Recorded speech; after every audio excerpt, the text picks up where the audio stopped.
Give the call to the member for Dunkley. Thank you, Speaker. My question is to the Minister for Education. What action is the Albanese Labor government taking to close the education gap, which has worsened over the last decade, and why is closing that gap so important? Give the call to the Minister for Education.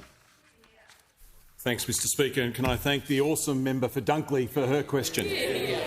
We've got a good education system, but it can be a lot better and a lot fairer. The fact is that a lot of the big challenges we face in education have got worse over the last 10 years.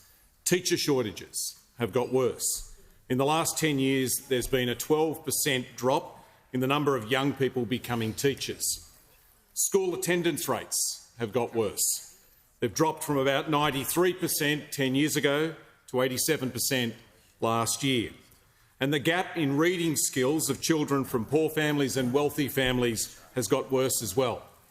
15 years ago, the gap in reading skills of 8-year-olds from poor families and 8-year-olds from wealthy families was about 1 year of learning, and now it's 2. And the fact is most of those children never catch up. In fact, the reverse happens. The gap gets bigger and bigger. And the result of that, Mr Speaker, is this.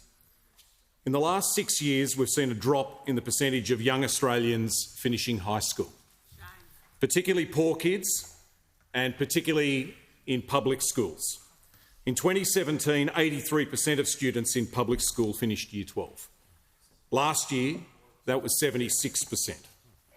And this is happening at a time where 9 out of 10 new jobs require you to finish school and then go on to TAFE or to university.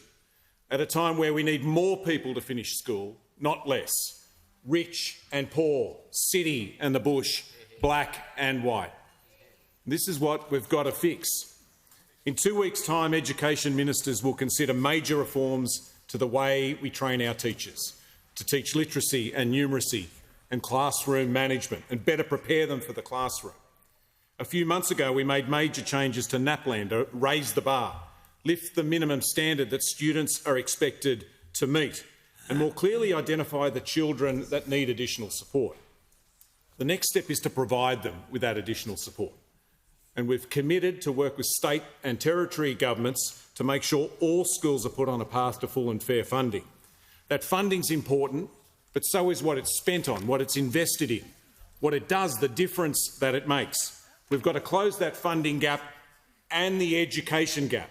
That's why I've said the next National School Reform Agreement will set targets and tie funding to the sort of things that will help children who fall behind and make sure that more children finish school. On election night, the Prime Minister talked about opening the door of opportunity wider for more Australians. That's what this will do.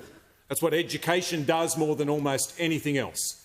And making our education system better and fairer is the key to opening that door for more young Australians.